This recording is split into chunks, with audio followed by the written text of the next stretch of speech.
Mr. Curtis, are there programs that can be used to secretly fix elections? Yes. How do you know that to be the case? Because in October of 2000, I wrote a prototype for President Congressman Tom Feeney at the company I work for in Oviedo, Florida, that did just that. And would that program that you designed be something that elections officials that might be on county boards of elections could detect? They'd never see it. And your testimony is under oath? Yes, sir. And the testimony you've given is true? Yes, sir. Thank you.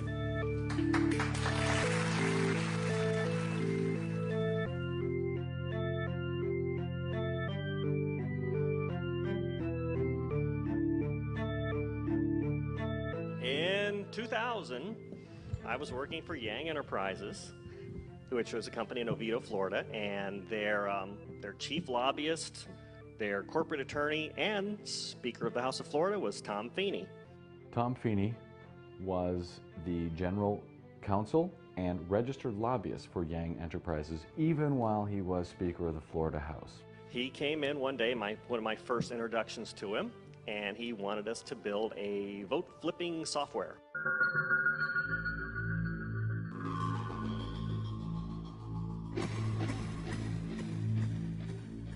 He was asked by Tom Feeney to create essentially a vote rigging software prototype. My interpretation initially was that he wanted to prevent you evil Democrats, because I was a Republican, from cheating. So we know how bad you are. So. He's a Republican, I'm a Republican, which, immediately makes him the good guy right away. So obviously he's not going to try and, steal votes. He wanted it to run on a Windows platform, be touchscreen capable. He wanted it to not have any additional hardware, so you didn't have to bring in a keyboard, you didn't have to sit across the street in a truck. You could just sit there and punch a button, and the votes all flip. And the third thing he wanted was that he wanted it so that in the source code, you could not see the fact that it was being flipped. Well, not only you shouldn't be doing that, but you can't do that. You cannot hide in the source code. Done deal. I can't do it. Nobody else can either. Tom Feeney is best known for being the guy in the 2000 election.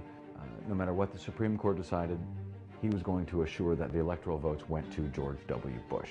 He had previously, in 1994, been the running mate to Jeb Bush in Jeb's initial bid for governor in Florida, which he lost.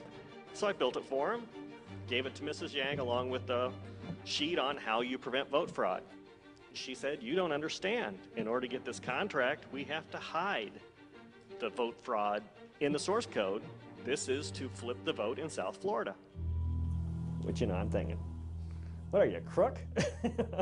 And this is before I knew that Feeney was a crook. We can only assume that that's what Feeney told her. For some reason, that's what she felt, that's what she knew, and that's what she told Clint Curtis. And that's what he has in his sworn affidavit.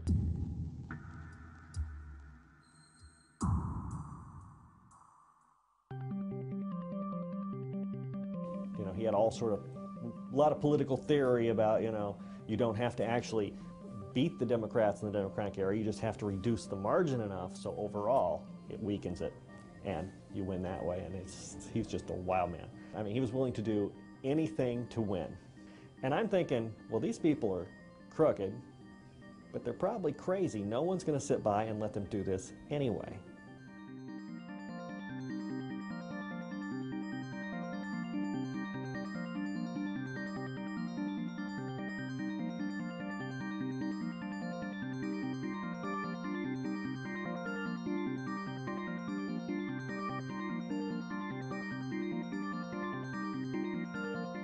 They tried to bribe me to come back to them. Eventually it got up to, $1 million. So give me $1 million to come back. Then it was $1 million to just leave Tallahassee. And Feeney will get me a job anywhere I want to work. Anywhere. Name the price, name the location, you're there. Well, Feeney's the reason I left because he's a crook. Why am I going to accept a job from him? That just doesn't make any sense. I can break a bit of news here this morning. Clint Curtis has passed a lie detector test. He took this polygraph exam about a month ago. We gave this tip to a writer by the name of Lucy Morgan at the St. Petersburg Times. She says Curtis passed a lie detector test given by Tim Robinson, retired chief polygraph operator for the Florida Department of Law Enforcement. She quotes Tom Feeney, saying, "All I can tell you is I didn't do any of the illegal things Curtis says I did." Kind of felt responsible, like I wrote a blueprint for him. Not that I'm the only one in the world who could do that, you know. Any baby programmer would know how to do that. It is super easy. It takes nothing. It's just some hidden buttons on a screen. You hit the little hidden buttons. It gives 51% to the guy you want to win, gives the other 49. So it doesn't matter how you vote, the machine votes for you. Now that you've got your vote and you want to flip it, you hit the R, hit the S, and it flips. 51-49, Bush wins. I mean, when I did my little write-up for Feeney, of course, I had the Democrat cheating. So, Democrat, submit, flips the votes. Gotcha. That's simple. 24 lines of code, you never see it. So in other words, there's absolutely no assurance whatsoever on anything with regard to these machines. Absolutely none, unless you look at the source code and make sure it's safe before it goes out. Thank you very much. Thank you, Congressman Mathers. I know that Congresswoman Waters has questions, then Senator Miller.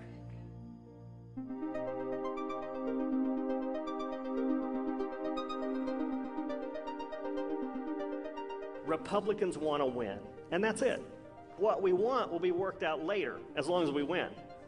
So if you want to do something, just get all your groups together at one time. Just say, we're not going to do anything else. We're going to make the vote system, and we're going to fix it. If you don't fix that problem, nothing else you want to do will matter. Winning.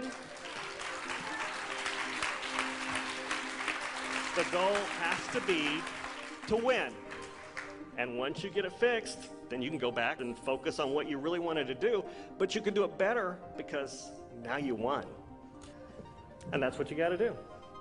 But that's just me, you know, Republican.